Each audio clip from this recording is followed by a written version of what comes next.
warfare of the 18th century.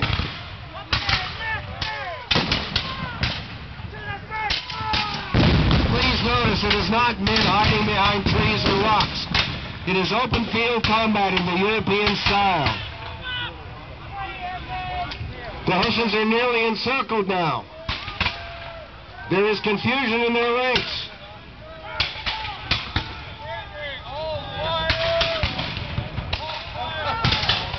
There's a Hessian officer standing out in front, holding his musket upside down. He's surrendering. More of them surrendering. There's chaos, confusion, defeat.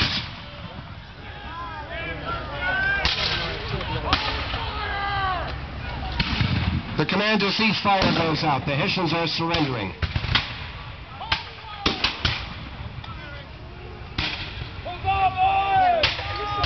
Huzzahs! Great cheers from the Continentals.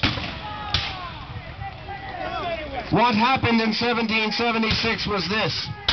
As the Hessians were being hit by volleys, Colonel Johann Gottlieb Rohl, the Hessian commander, was struck twice by musket balls in the chest. They were mortal wounds. He would be dead 36 hours later. With their commander stricken, there was confusion in the Hessian ranks. What happened next was something that no one could have planned, no one could have anticipated.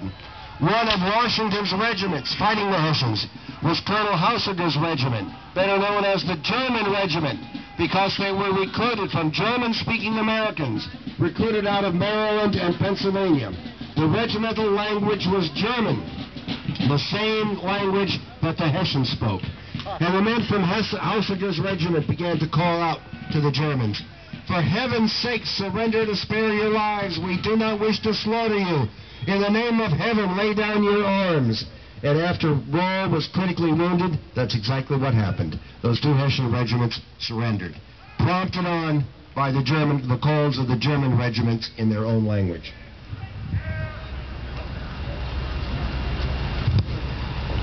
So what does it all mean? Well, Washington has captured Trenton.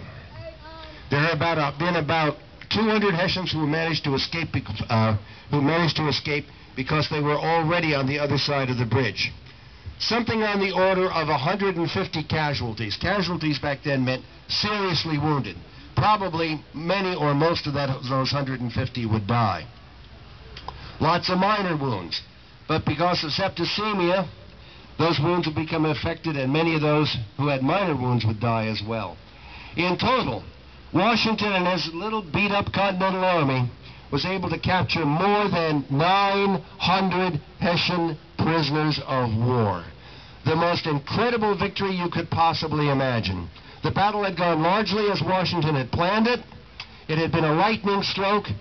This victory at Trenton was fought not in 4 hours, not in 3 hours, not in 2 hours. The battle was successfully concluded in only 90 minutes, an hour and a half.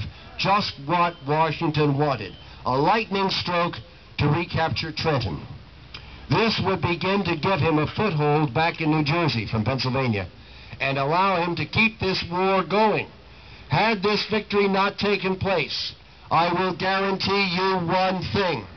Everybody here would be very familiar with singing "God Save the Queen." Now, who have you just seen in 21st century terms? Well, some folks call us reenactors, and I think that's true. I prefer to think of us as living historians, people who take on the appearance, the arms, the identity of specific units that participated in the American Revolution.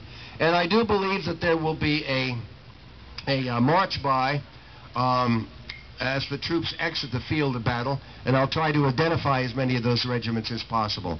The folks in front of you are just like you and me. They're just typical Americans who are fascinated by the heritage of the American Revolution, fascinated by the birth of our glorious republic, and want to make parts of it come back to life realistically so you can see and you can understand. I seriously doubt that many of you really understood how warfare was conducted during this period.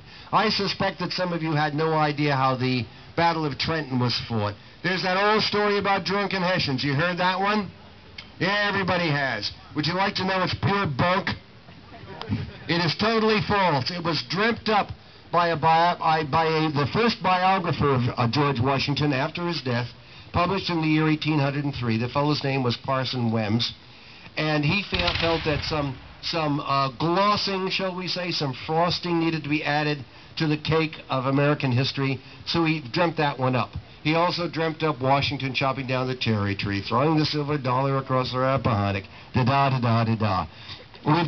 We don't have a lot to thank him for, unfortunately, but these things have become traditions, and it's very hard for us who are historians here in Trenton to erase those traditions that have been around for 150 and more years. As I said, these living historians are folks just like you and me, and they come from great distances. I believe there are men here from Massachusetts, Connecticut, certainly from New York, New Jersey, Delaware, and a few from Virginia. Why do we do this? Well, because we enjoy it, of course. Who in the world would do something like this? It's a tremendous capital investment to do this. The muskets that you see on the shoulders of those men, about the cheapest you can get one is $800.